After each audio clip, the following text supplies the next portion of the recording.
So I am so excited to kick off today's incredible panel focused on empowering women. My name is Jasmine Sanchez. I'm the 2025 chair of the ABCD committee. Thank you. So the ABCD committee stands for Advancing Belonging, Community, and Diversity. If you have any questions or are curious about the committee, we do have a sign-up sheet at the back, so Rachel and I will be back there. Feel free to come over to us at the end of the meeting, and we're happy to talk to you about it. Before we dive in, I have the absolute pleasure of introducing our fabulous moderator, Kara Shug. She's not only a rock star, as we know, with Keller Williams, but she's also a true leader in our industry, also showing us her heart, hustle, and the passion of uplifting others. Kara has a gift for bringing out the best in people, and we are so grateful to have her guiding today's conversation. Thank you, Kara, for being here and sharing your time and talent with us. Take it away.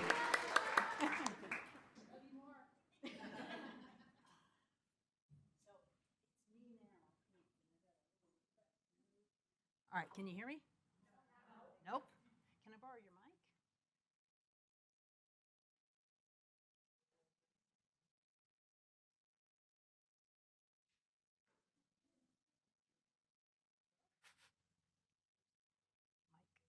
Hello?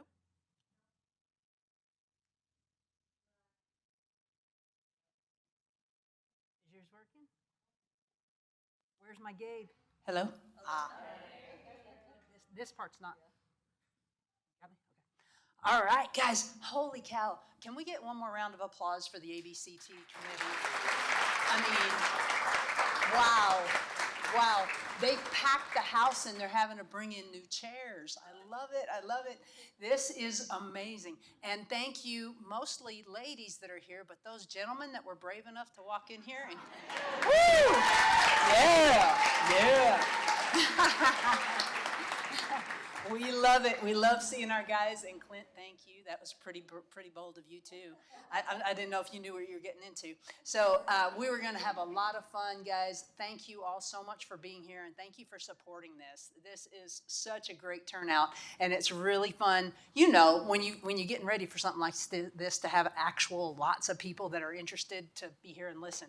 So if I can get the panelists to introduce themselves. Thank you, and good morning, everyone. My name is Roberta Ritchie, and I'm the Chief Experience Officer for the Albuquerque Hispano Chamber of Commerce.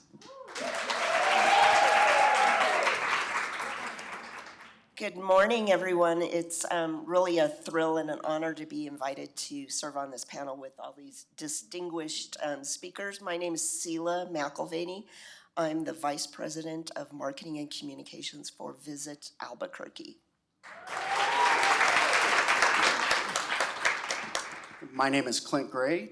I am also very excited to be here. I'm deeply honored and thankful. So I am the Vice President of New Mexico United.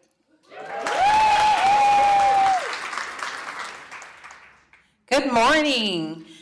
April Kavari, President and State Manager for Fidelity National Title. I'm thrilled to be here. Good morning, everyone. I'm Denise Montoya. I'm the CEO for New Mexico Home Builders Association, and I just want to give a big shout out to Jasmine, because I don't know why she's not up here, because she's an incredible leader in the community, in her profession, and in her family. Thank you.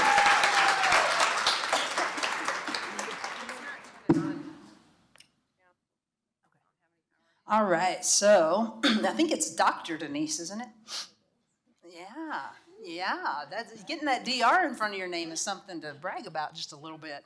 So I'm going to start off just like I did, only backwards. So I'm going to start with you, Dr. Denise. How do you approach first impressions when you're meeting new people? And what language or terminology or body language do you use to convey confidence and professionalism? So that's a really great question. I actually read a study about 10 years ago that was done in the University of Chicago, and it said it takes 12 seconds for somebody to know if they're gonna like you or not. So if you think about that 12-second impression that you have, everything matters. Your tone of voice, the clarity you have, the choice of words that you use, how your hair looks. And guys, you don't have to worry about the makeup. But everything matters. So I often look at and really are conscientious about listening more than I talk, because you can learn more in just 12 seconds in that conversation. Well, I would second everything that she said. The other thing that I think about is, who am I meeting and what is the objective of my meeting? And quite frankly, that can change how I present myself and how I engage. If I'm meeting a client for the first time and I want to make a good impression, I stand open, I stand up tall, I always have good eye contact. That's just incredibly huge.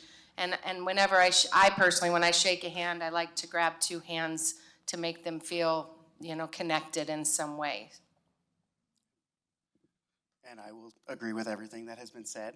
And one of the things that I try to do is be in the moment. The person in front of me is the most important person in the room.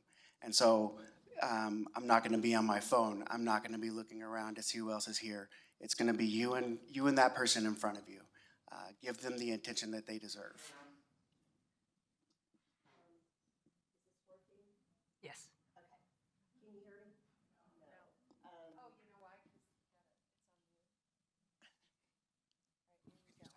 Okay, I'll switch to this microphone. So I agree, it depends on what you're trying to achieve when you're introducing yourself to someone.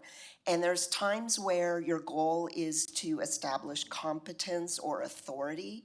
And when that's your goal, you have to do something called play high.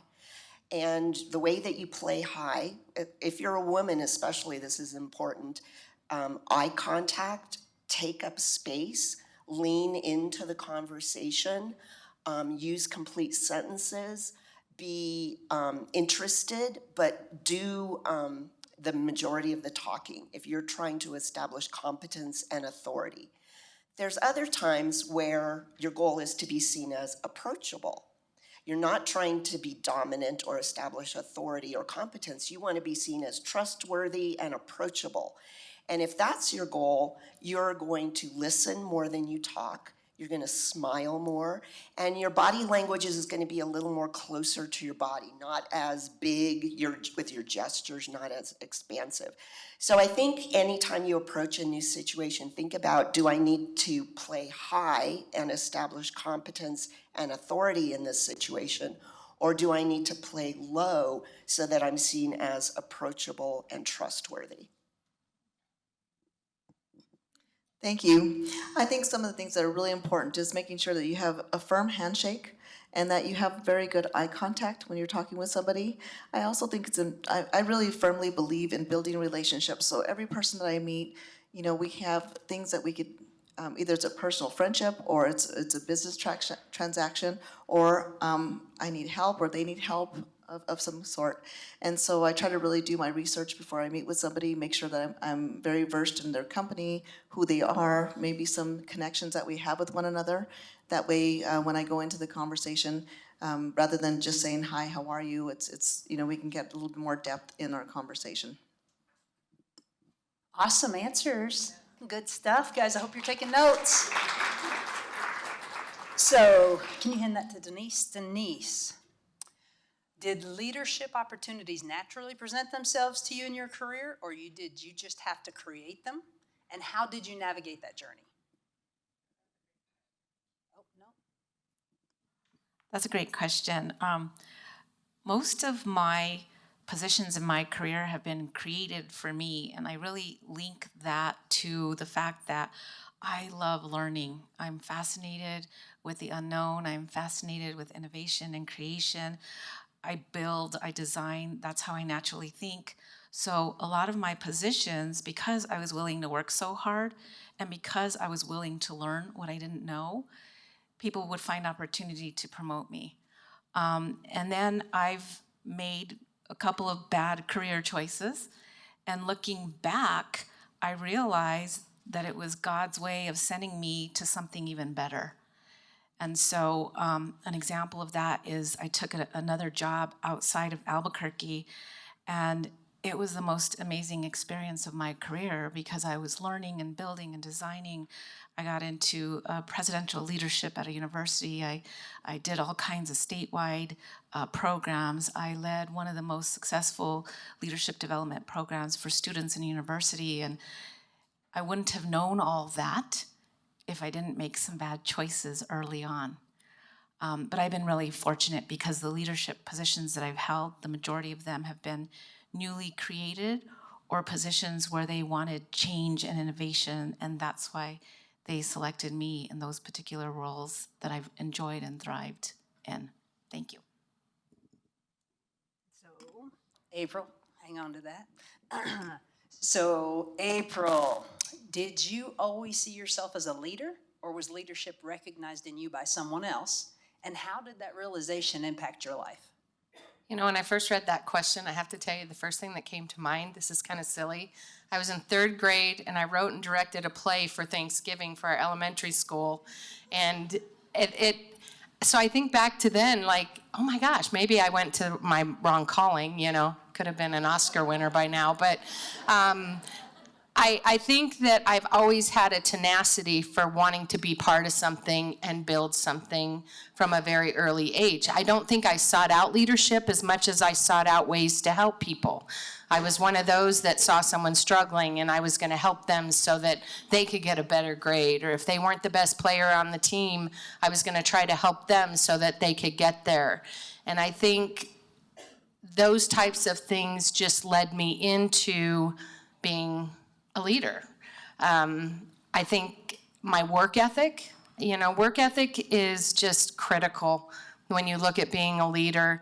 If you're not willing to do the work that you have expectations of everyone else to do, then that can limit your skill set as a leader. So I think it was innate, and then I think along the way people saw that and presented opportunities that allowed me to take it to the next level. Very good answer. And Roberta, who has been a major influence on your career or your lifestyle leadership, and how have they shaped your approach to leading others? Okay. So this is going to be a long one because there's been several people throughout my life that has really shaped my career. I was a young mom, and so I went back to school later in life, started my career later in life, and I was never exposed to a lot of the things that I do today.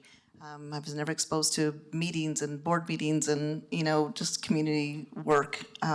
So I would say my first real mentor was Karen Abram. She was the senior vice president of the Alumni Association at the University of New Mexico. Her and her team sort of just, I always laugh, and I said I was her first project.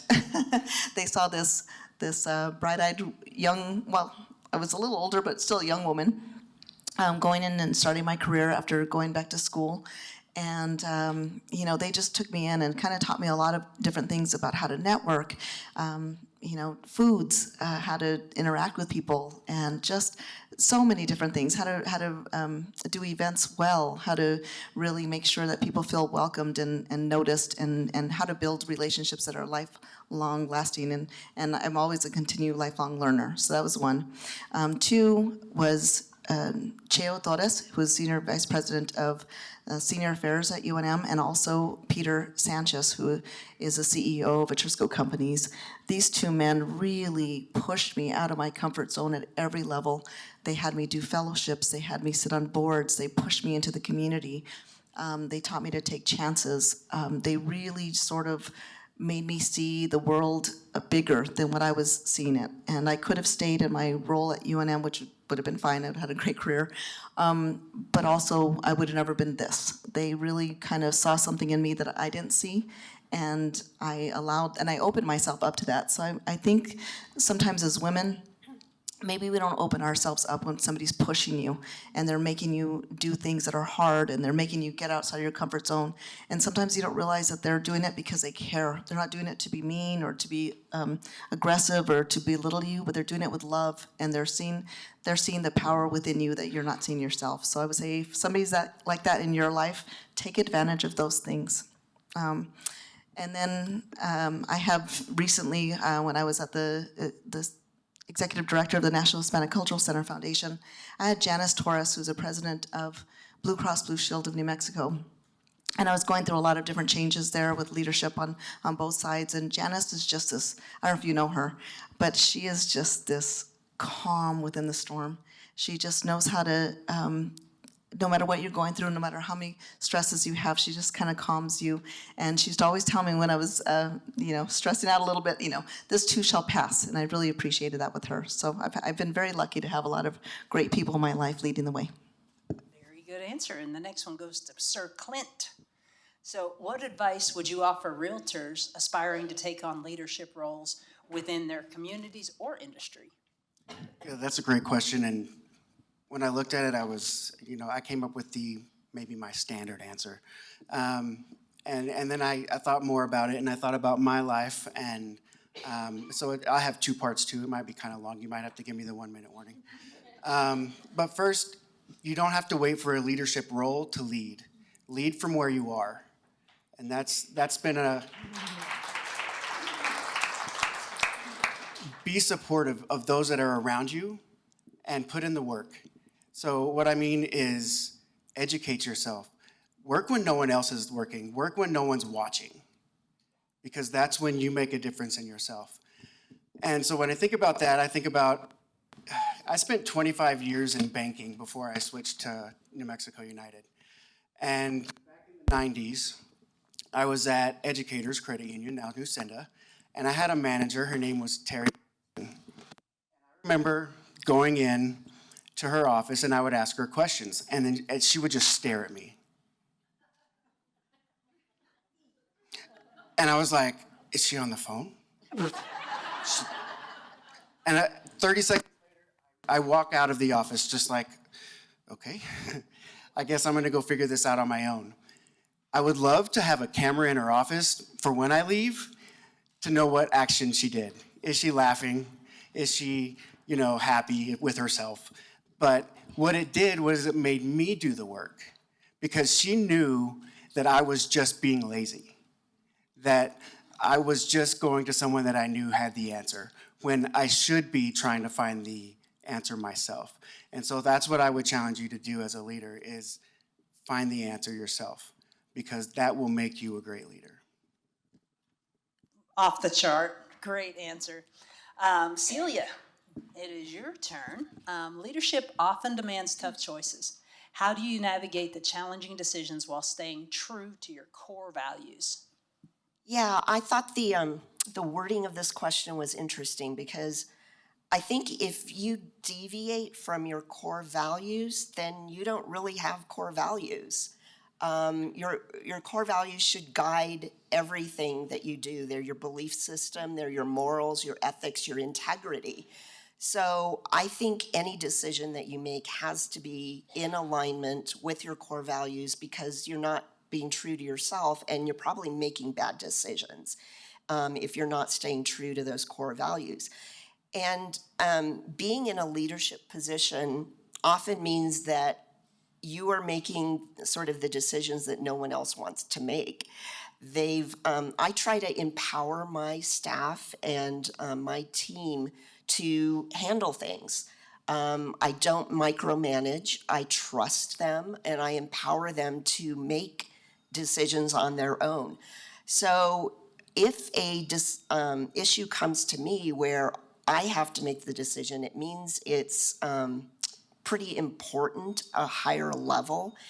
And what I do then is really run it through a framework. And I think a lot of us do this intuitively without even thinking.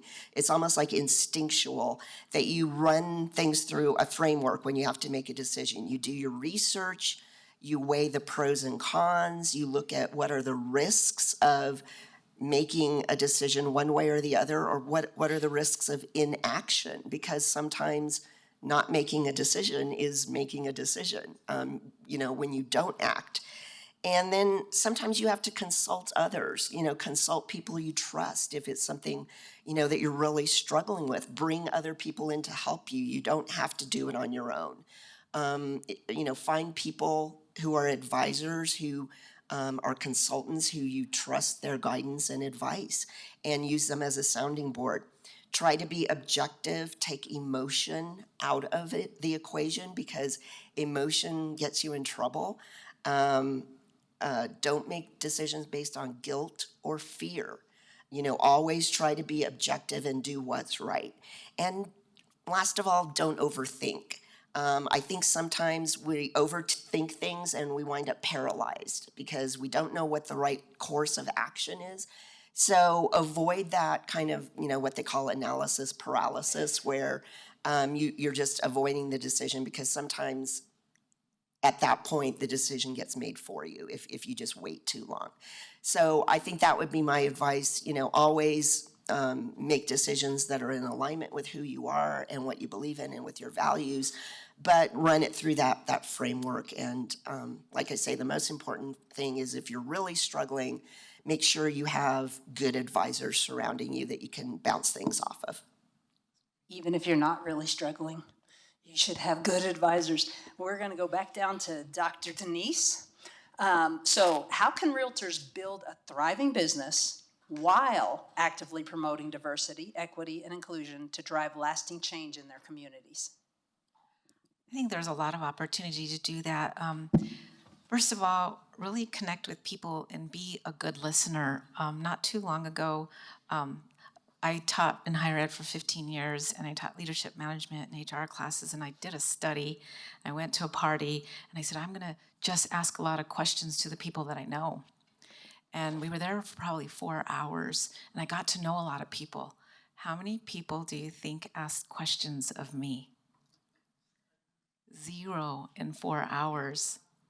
And I really think that sometimes we lose sight of the importance of listening to people and really understanding where they're coming from. And that's a missed opportunity.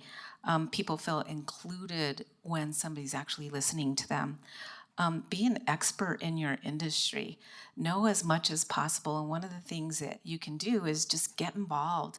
Serve in associations, in committees, serve in leadership roles. You get to connect, you make friendships, you get to be on the know of what is the latest and greatest in your industry. There's so much value in that. I sat on board positions since I was on my undergrad at UNM in the early 90s, and that really benefited my career in so many ways, and I owe such gratitude to the Society for Human Resource Management because of that. And then just be curious about life. I mean, just, be curious about people, be curious about your industry, be curious and know that there is no one on this earth that knows everything. So there's always something to learn more about. And then build your network. People are so important to each other. You can't get things done in leadership roles without people. And the leaders are the folks who look behind them, and people are actually following them. So I think that's really important, is how you connect with people. And the other thing is be wise about those connections as well. For me personally, I have to have friends that inspire me. I don't care what they're doing, but they're doing something amazing that I know nothing about, and I just want to spend time with them because they're doing just that. And I walk away from the conversation learning so much more because of that conversation from that individual who inspires me. Outstanding. Next one is for Roberta. Roberta, in your leadership role, what biases have you encountered and how have you worked to overcome them? Thank you. I thought long and hard about this one, and so I was a director at a different organization, and for lack of a better word, they were just very cliquey to a point where, when I'd walk into a room, they would not say hi to me. When I'd go to a luncheon or a dinner, and these are coworkers, these are peers, and I would be excluded from the conversation. Just very uncomfortable. If I'd ask a question, it was just sort of bypassed. And, you start doubting yourself. You start thinking, what is going on here? Maybe, am I not smart enough? Am I not good enough? Am I not worthy of this job? What do I need to do? And so you I would try to start pushing a little bit back of like, where do I need to be, and ask questions or try to, navigate that situation. And then I turned to the point where I was like, well, I'm just not going to say hi anymore either. I'm not going to talk to them either. And that's ridiculous. That's just not where you want to be. And I just realized at the end of the day that this was just not where, you need to find people in your life that support you and that really want to invest in you and give you a seat at the table. I wish I would have had that book, Lean In, then, because I didn't know about it back then.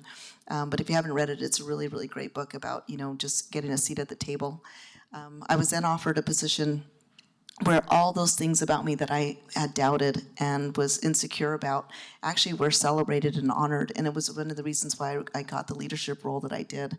And it's like I found my people, and I just found a community of people that really just helped me grow and thrive in different ways. And so I think, looking at your situation, and if you're really around negativity or bad behavior or just people that aren't supporting you, sometimes you do have to just take that leap and find something else, go find another place of business or surround yourself. Like, I really agree about sitting on our boards and finding people around you that can just help you grow, and people that excite you and people that make you want to do better and be better.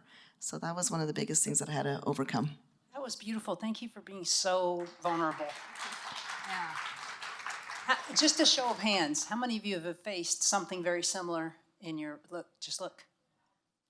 And how many of you are surprised by how many hands went up? Yeah, you feel like you're in it alone, guys, and you're not alone. Everybody's facing it or has faced it, and so you can talk to somebody. We're going to Miss April next.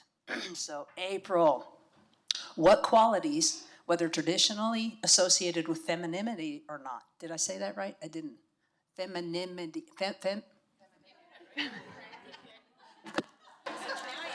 I had to say pivotal in a meeting the other day. Pivotal. That one just totally messed me up. Femininity. Oh my gosh. Femininity or not have contributed to your leadership style and personal empowerment. These are all such great questions. As I was reading through all of them, and a lot of them, as you guys listen, have a similar tone to them when you think about it. And I thought about what qualities that were there, and I think, I said it once already, and I think it's hard work. You have to show up. If you don't show up, you're not going to be able to get anything done, and you're not going to be able to lead. But I think some of the qualities for me specifically, and my team's in the room, so they might disagree, but I think the ability to communicate and the ability to engage people where they are, not where I want them to be, but starting out where they are and listening to what's important to them and listening to what motivates them. You can have different people on a team that bring different qualities, different attributes to the table. Some may, be your absolute rock stars that you don't have to worry about, and they just produce and do everything fine. And then you might have somebody on your team that is not producing to the same level, but they still bring value. And so how do you get them all moving in the same direction and being okay with that? Not everybody's gonna work like you. I've seen people go into leadership that ultimately have an expectation that everybody needs to work a certain way. It's kind of like your children. If you have children, same parents, 3 completely different kids, and you have to motivate each one of them differently in that. Excuse me, I'm choking. I think that's a skill set and a quality that I have. And in one of the comments in the biography thing or bio that we did was I'm a certified mediator, and I can tell you that has helped me more than almost anything in my career. So I think that's a really good quality. When it comes down to femininity or not, good or bad, some of you may not like this comment. I think about people that have mentored me, and I had somebody tell me one time, you need to work like a man. And I said, what does that mean? And she goes, I'm not saying you need to be a man, But she's older than me, and she goes, as I was growing up through my career, the men were the ones that were willing to leave their families to go on trips. The men were the ones that were the providers. And she goes, so it's not that I want you to be a man, but I want you to think when you go into work that you need to show up, and you need to be on a mission to be the provider for yourself, and it could be your family. She said, but where the real win comes in is when you pair that with the qualities of being a woman, and you pair that with empathy, and you pair that with understanding and caring. And as you look at leadership teams across the country, and especially in our company as well, it's always been a very man-heavy leadership team at the top. That is changing. That is changing drastically. And it's exciting, but I believe it's because we as women, no offense men, can look at things from a different perspective and put that care approach on there and that empathetic side to things. But if you want to be that leader that really gets you to the next level, I'm saying it again, you've got to be willing to work hard. My grandfather did a study. He was a self-made multimillionaire guy. He unfortunately died when I was 3. But his college, it wasn't my grandfather, my father did a study on what creates somebody's willingness to excel and to achieve. And he interviewed many different high-level executives. He interviewed my grandfather and all these different people. And at the end of the day, it didn't come down to education. It didn't come down to how you were raised. It came down to having an innate desire to succeed. And so think about that and put yourself in that position. The last thing I'll say on that, because I'm probably going to get a time here, is another quality is I'm not afraid to take a risk. And I'm not afraid to get uncomfortable. And if you want to achieve success, you want to be a strong leader, and you want to go to that next level, don't be afraid to get out of your comfort zone. I was 50 years old when they came to me and said, do you want to move? Do you want to have a county manager position like I have? I said, yeah, very much. And they said, well, you're going to have to move. You're going to have to leave everything that you know. And I left my family. I left everything. Granted, they were all on their own and surviving and taking care of themselves. But to pick up and leave where you've lived for 50 years of your life is scary. And going where I had only been in Tucson 2 hours before I decided to make a move. So it's definitely served me well. It's brought me here. It's allowed me to lead this incredible team that we've got here at Fidelity, and then ultimately get to sit here and share some of that wisdom with you all. So, Yeah. Great job. Great answers. Clint, amplifying diverse voices. How do you ensure that I'm so sorry, you guys. How do you ensure that diverse voices, particularly from the underrepresented groups, are heard and valued in leadership discussions? And can you share examples of how you've worked to break down the industry barriers? I love this question. And I love that I work for New Mexico United. And the reason for that and what you have to do, that's just where I work. I'm just kidding. You have to be inclusive. We have these different theme nights that we have, and we only have 17 to 20 opportunities to bring everybody together. But we have these theme nights. We have Inspiring's Women's Night. You know, we have these nights where if a few of us got in a room and said, this is what we're going to do, it would never work. You have to be inclusive. You have to bring everybody to the table. You have to be willing to look around the room and say, who's not here? Whose voice are we not listening to? You have to listen to all the voices, but more importantly, you have to hear them. And so when I see a lot of hands go up and I hear you guys talk about how you weren't heard, it really hurts me because that's not the way we should be. And I just want you to know that I hear you and I see you. And so that's the big thing is like everybody's got to be in the room. You have to make sure that everybody is in the room and everybody is heard. I love it. Love it. Good stuff. Sela, how do you prioritize self-care and maintain sustainable work-life balance while managing the pressures of leadership? Yeah, so work-life balance, I think, is interesting. And you know, when people talk to me about work-life balance, it's always women. Women struggle with work-life balance, and frankly, it's because women have two jobs. You know, it's called the second shift. You have a full-time job, sometimes more than a full-time job, and you're the one responsible for the child care and maintaining the household and paying the bills and making the doctor's appointments and scheduling the veterinarian and, you know, all those other sort of administrative household duties typically, not always, but typically fall to women. So the work-life balance is a challenge. And at any given time, it's all about choices and prioritization. What are the non-negotiables for you? For some people, it might be you go to the gym every morning and it is a non-negotiable. And you schedule your day that way so that you have your dedicated time at the gym. For somebody else, it might be you go to every basketball practice, you know, that your child you make sure you're there, you're in the stands, you're cheering them on. Doesn't matter when it happens, what time of day.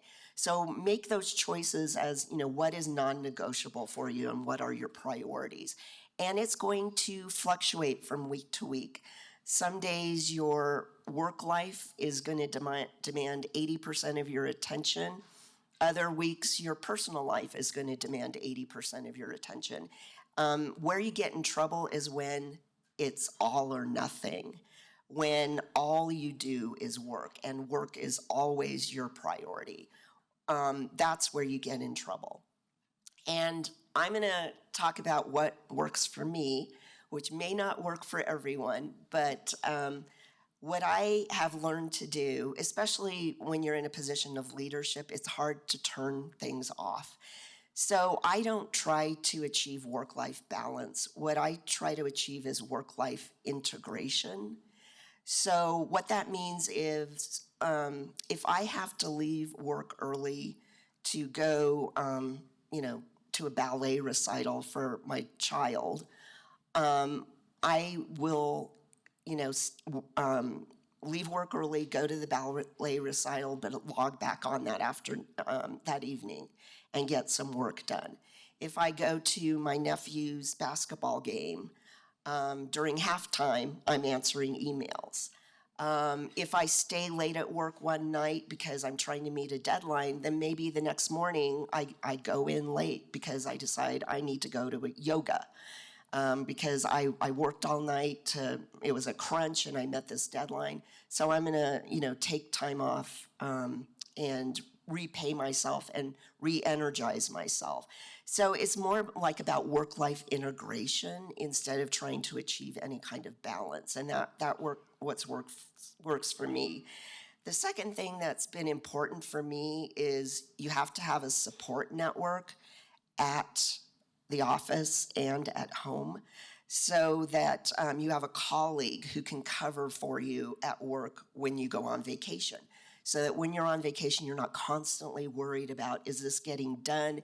Is this being handled? You know, have a colleague you trust who can cover for you. And at home, have a partner who is a real partner and can assist you and be there for you. When you have an unmanageable workload, they can step in and share the duties and be a true partner, and you do the same for them, for whoever that person is. So it's really important to have that network of support and to lean on them and call on them. And, you know, just make sure you do whatever works for you. It's going to be different for everybody. Like I say, for me, it's balance is impossible, but integration has been the way that I've managed it. So, thanks. Standing perfect. Perfect. Perfect. So this next question is for all of you, and I'm going to start with you, Roberta. What is your personal leadership philosophy, and how do you ensure it aligns with the needs of your team or your organization? I've always believed in being a servant leader, and so that's how I lead my everyday duties, whether it be at work or at home. You know, I think somebody said earlier, I wouldn't ask my team to do anything that I wouldn't do myself. And I really believe that I'm there I will pick up the trash, I will clean the bathrooms, and I will also shake hands with the CEO that's needed. So I really feel like that my team can trust me. They know that I'm there for them. They know that I have their back. They know that if there's issues that we can talk about it one-on-one, but I really super believe that it's important to be out in the community and serve others.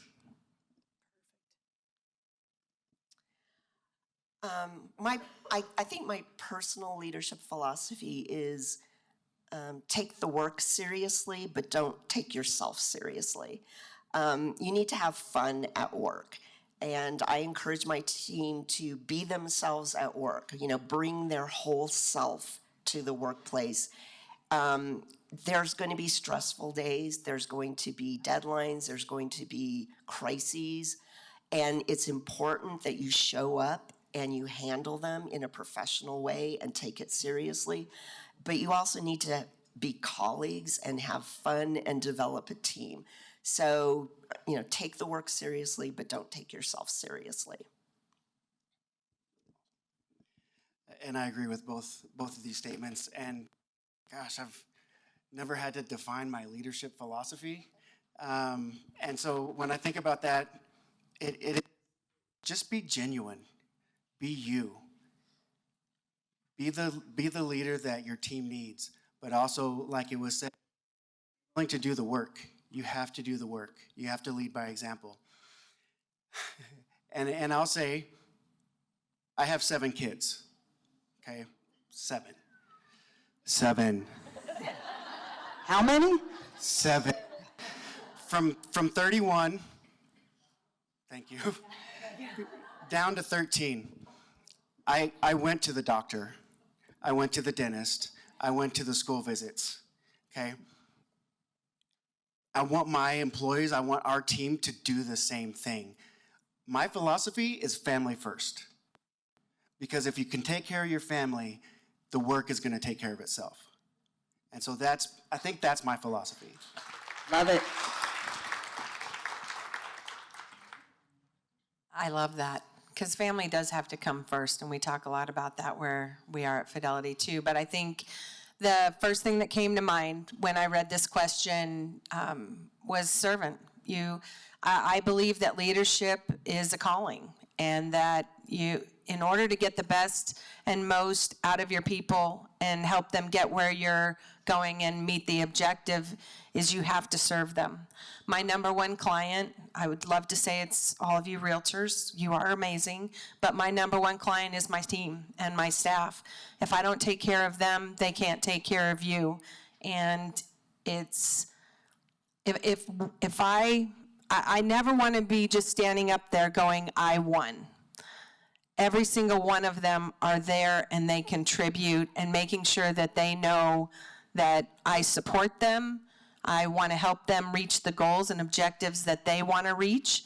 The other thing with regard to, leadership philosophy is communication. I believe that communication is a core foundational piece of leadership, and providing a very clear vision and clear expectations.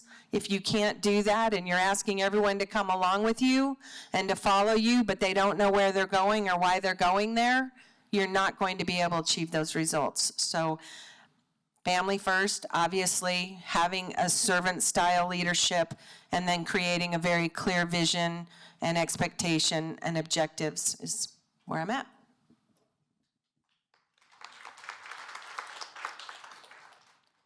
Ditto. I think leadership is an evolution. It's nothing that you actually arrive. You have to continuously develop yourself as a leader, because not everybody needs to be led in the same way.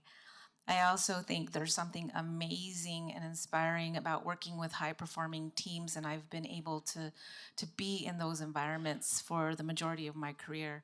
It's developing a high level of trust.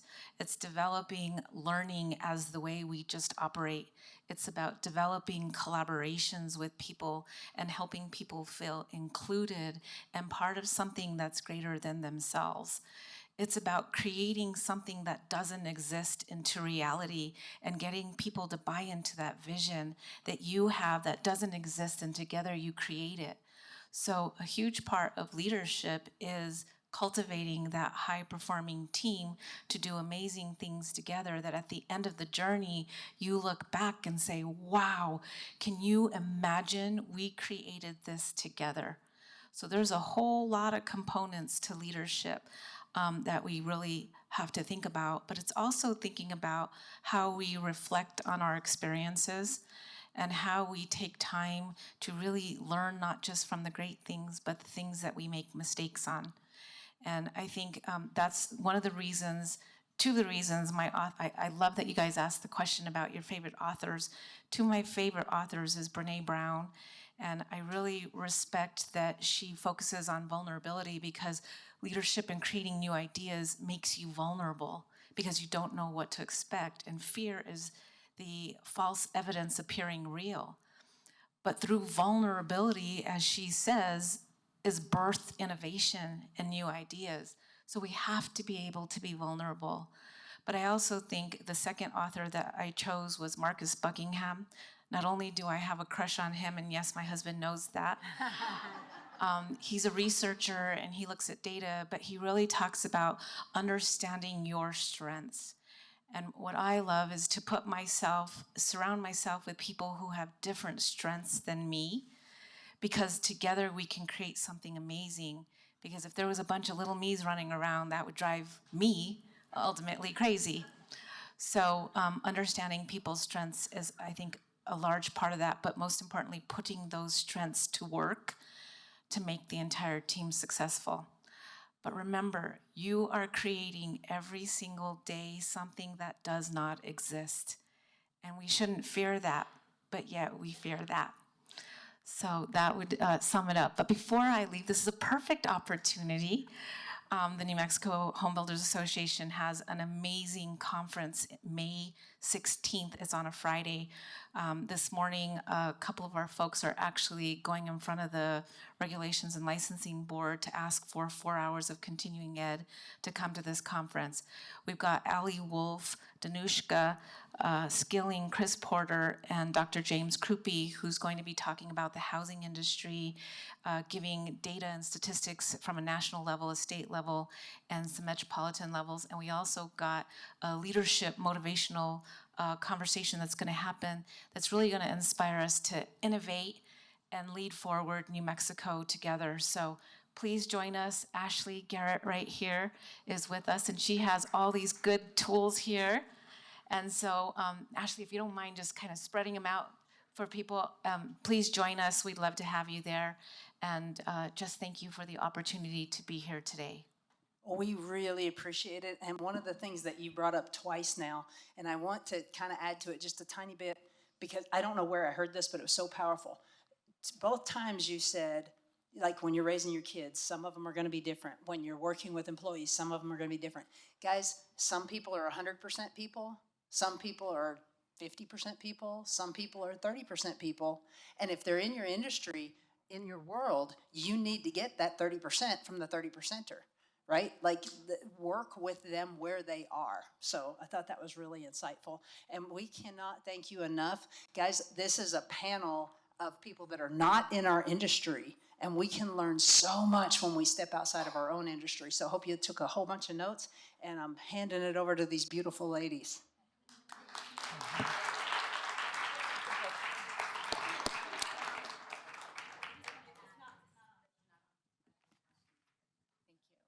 I just wanted to add real quick, again, a huge gratitude for all of you here today and everybody in attendance as well.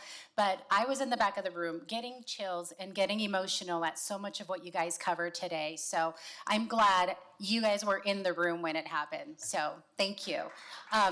And I was so nervous earlier, I failed to introduce our fabulous Rachel, who is also on the ABCD committee. She was the chair of this event, so she was the one organizing the fabulous day today. So. We have a few minutes. I wanted to see if there's some questions, but before we do that, I also want to mention that if you guys are looking for ways to get involved here at GAR, the website, which I can mention and we'll have it written down in the back, has a huge list of different committees, and we are always open and looking for volunteers, and a lot of what GAR does relies on the membership to volunteer and help make things happen. The website, gar.com, is /get-involved/committees. And again, we're always seeking volunteers. Based on today's presentation, I think everybody's looking for ways to step up and kind of contribute. This is your chance. So check out the website and ask us for the written website if you need at the back of the room. Does anybody have any immediate questions? We have a few minutes left. Can we get a mic? Do we have a second mic?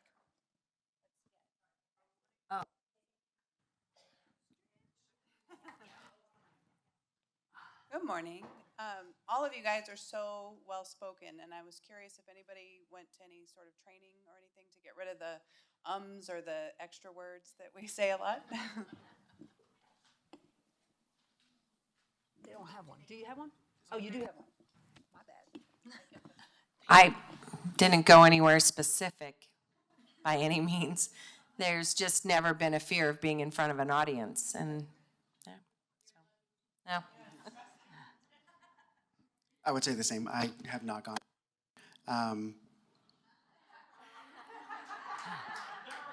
However, everything that I talk, and I didn't think I would ever be able to get in front of a group and talk. I am the most introverted extrovert you'll find.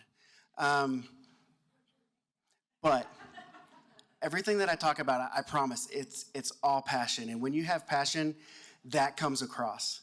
And so I love what I do. I love who I work for. I love to try to bring a community together that I feel like has been missing something. And so when you're passionate, you'll talk about it all day long. I will say, though, I have had staff members that have needed some help with that, and Dale Carnegie has an incredible, event or program that they do. And the other one, and they actually meet up here at Sunnyside on Thursday mornings, and it is Toastmasters. Toastmasters, if you need help getting up and talking about a subject, I would highly recommend Toastmasters. I'm the mom that when we were in the car would give my kids a subject and they each had to talk about it for 30 seconds. I could say red licorice and they had to talk for 30 seconds about red licorice. And so to this day, though, they thank me for making them do that.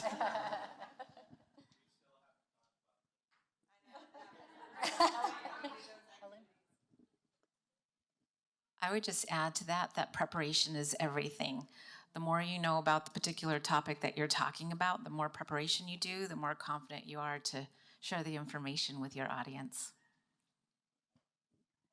Thank you all for being here today. Just wanted to go back onto the Toastmasters, April. I believe that we do have a group of Toastmasters that meet here as well. Thursdays at noon, so if GAR is a more convenient location for you, I could certainly use that too, but Toastmasters Thursday at noon here at GAR. Yeah, it's a good program. All right, guys, 6 more minutes. Any other questions? Can I say something? I just wanted to add one thing onto the work-life balance. I happen to be one that doesn't know that it is possible to actually create balance, like she said, the integration. The one piece that I would say is you have to be intentional with your time. And for me, I don't get a whole lot of time with my loved ones. So when I'm there, I'm intentional. I put down the phone and I make sure that I'm present. If you make the time and you're not present, you're not there. Thank you all. Sorry. No, y'all did such an amazing job. And I think it was one of our very first questions was talking about first impressions. I feel like there were a lot of really, I believe all of you answered, so it was a really cool, diverse set of answers. I'm curious though too, because oftentimes, so we're talking about first impressions, right, and meeting people, but what about when you're in a leadership position and you're the only woman in the room? So Clint, this might not apply to you, but maybe you know, it's still, you're welcome to chime in. How are you able to, what have you done to kind of make yourself, you know, feel comfortable to take up space and to make sure that your voice is heard and to leave kind of a meaningful impression with that group? I'll go and answer this as well. So I am the first female voting member of the Trisco Company's Board of Directors. And this is a company that had had some transition. And for the longest time, they had had just all male board members. And so it was really tough. I had to go out and meet with the other board members. They had to develop trust with me that I was going to change things, that they would have to change their style of leadership or their meetings or whatever that they were working on. And so it was a little tough going into it. But since then, our board has grown. We now have 3 other women on our board, and it's been really great. So I think it's just making yourself confident, you know, belonging at the table, making sure that they know that you are there for a reason, and just being authentic. I think being yourself and not trying to impress anybody with things that you don't know, just coming as you are and making sure that you do have that seat at the table.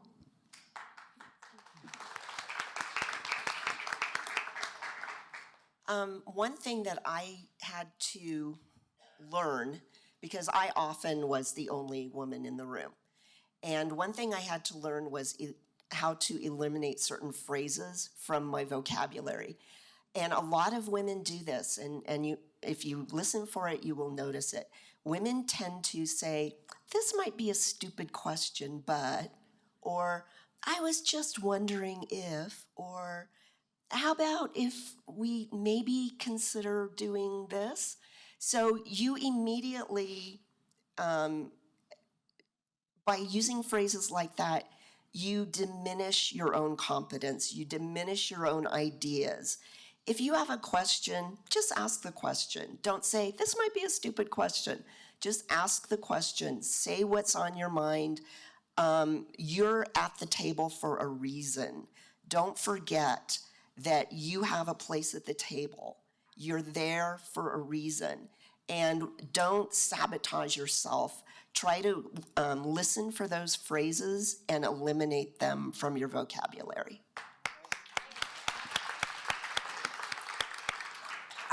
I agree 100% with all that. The other thing I'm going to say, and it's short and sweet, is find your voice.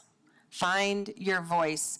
I even spoke with our chairman one time and asked him, "What's important to you about the people sitting at your table, male or female?" And he said that they have a voice and they're not afraid to use it. You may go against the grain, but remember, you're there for a reason, and you might bring something that everyone is thinking but didn't have the courage to say. Yes.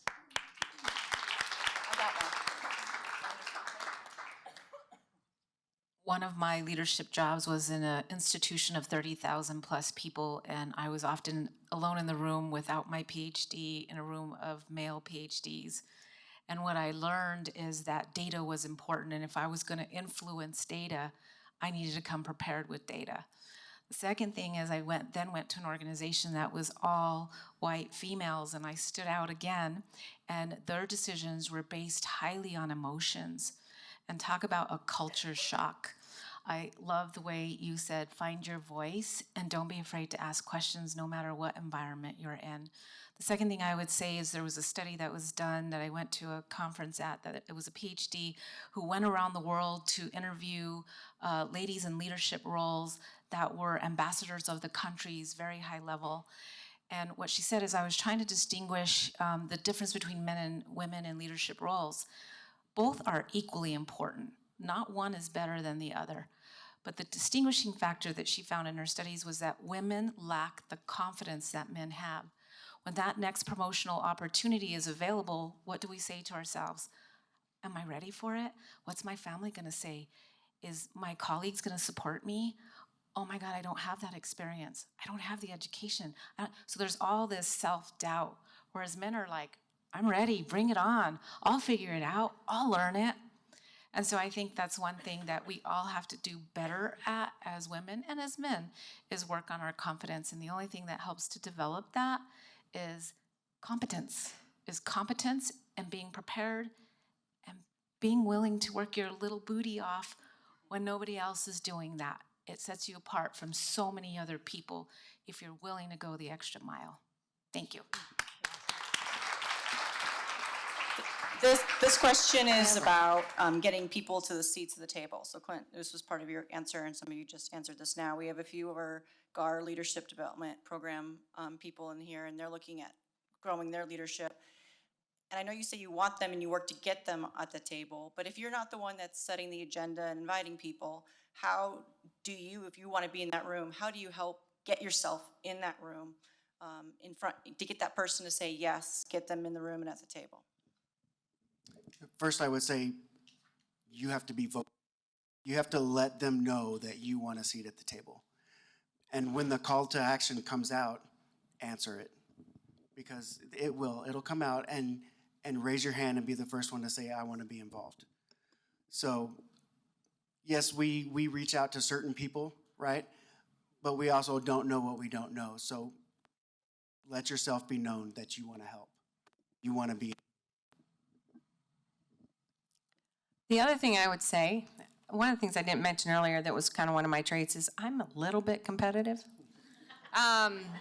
And so I think that's helped guide my leadership. But if you want to be somewhere that you're not currently there, find the influencers in that room and get to know them and make yourself of value to them, okay? You can't wait around. If anybody's waiting around to get noticed, to get heard, it's not going to happen. And you have to make things happen. And I'll give you an example.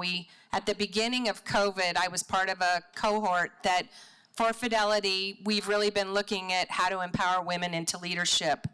We had our first meeting, COVID happens, and we don't have anybody getting together anymore. The initiative that came out of our first meeting was wanting to start a mentorship program. And since everything had stopped, nobody was doing anything. And I kept pushing every couple months. What are we doing? Can we please get people together? It took almost a year, but we are now 3 years in.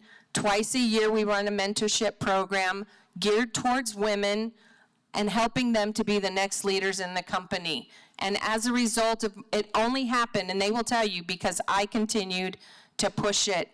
And then now we build more people that are coming up through this, and it's been really, really incredible. So if you want something, go for it. Don't be afraid. Yeah.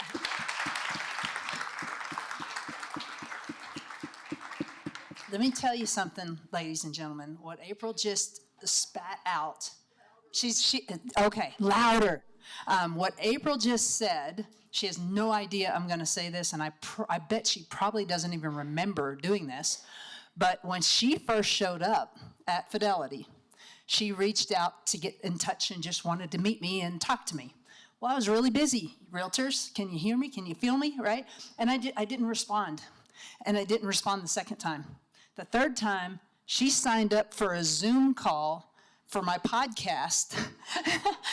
And I'm like, April, oh my gosh, I thought that was the coolest, boldest thing. So the other thing that you said that I thought was really, really cool is you said show up with the influencer and be of value. Are you getting paid for that value? I get paid very well for that value. No, I know. Yes. I want to get to know you and I want to be in your world. I show up to be of value to you. Are you paying me at that point? At that point. No, I just was thinking that through meeting all these people, it's definitely helped me. No, I'm not. I'm not getting paid. You have to invest. You've got to invest the time. And if there's, I had a situation the other day, actually at work, and I said, are you helping with that stuff? Well, nobody's paying me. that doesn't work, right? If you want to get to the next level, there's times that you are investing and you are giving things away for free, but is it really for free?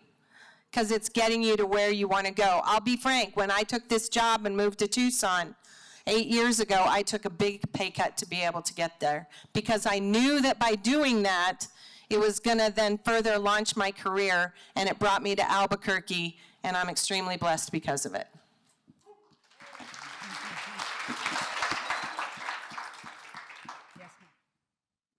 I know we're running out of time, but I wanted to also say, stop apologizing. I have really, really worked hard at stop saying I'm sorry. I will write emails that say, I'm sorry I didn't respond sooner, and then I will stop and I will rewrite that sentence. Just stop apologizing. Men don't do it.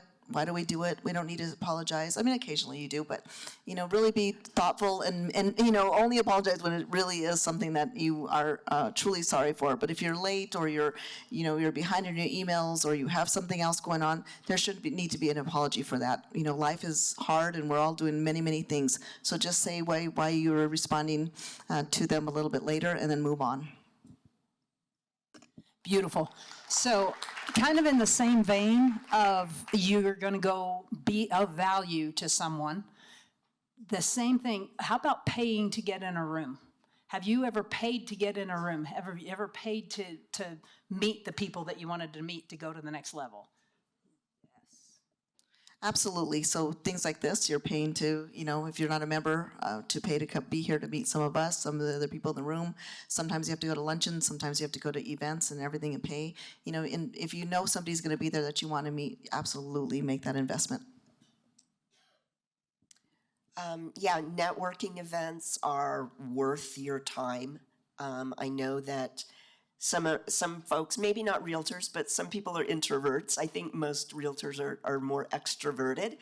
But networking events can be stressful. You're walking into a room where you may not know anyone, and you've got a stack of business cards that you want to start sharing, and you want to make introductions. But there are a lot of great networking opportunities in Albuquerque. The Hispano Chamber organizes many of them, the Greater Albuquerque Chamber of Commerce, realty groups. Find a calendar of events, pick a few events that are relevant to you and that people in your realm are going to be attending, and get out there and networking and start networking. It becomes easier the more you do it. Just like your question about public speaking, the more you do it, the easier it becomes. So don't be afraid to start. Starting is the hardest part. After you make that first step, it becomes easier and easier each time. It's like a muscle, and you have to train that muscle through exercise and through repetition. So just become good at it through habit and through practice. I would agree. You do have to do it. What I call it is investing in myself. Yes. Okay. I don't look at it as paying, because paying is different. I'm investing in me, and I'm going to go to those places where I want to meet people or I want to learn things. Whether it's a conference here in town, it's a conference out of town, it's a networking group, whatever that might be. And Definitely invest in yourself. And, I just feel so blessed to work for the company I work for, because we do so much to help with, women development, equity, inclusion, all of it. It's really cool. But one of the things that we've started to do is there's a group of executive women that just decided they were going to invest in getting together once a year. And it's not a cheap commitment, because they like to do these really fancy things. But I tell you what, I get more out of that than any other business conference that I go to, because I'm networking with executives throughout my company, and when I need something, it doesn't matter if it's from California to New York, I've got a contact. And if it's something outside of the industry, I guarantee you one of those people have a contact. So don't be afraid to invest in yourself. I know we're running out of time, so my last words would be opportunity exists everywhere. And you are the product that you're selling, so invest in that product. Thank you.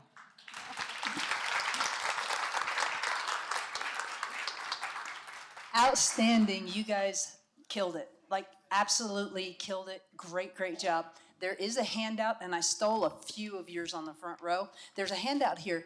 Guys, this is really powerful. Success leaves clues, and everybody up here has put in their man, I am hitting it today. Has put their favorite books, podcasts, things like that are really a good place for you to start. And they've also put their favorite quotes on the back. And so quotes get your day going. Thank you all so much for being here. We really appreciate it.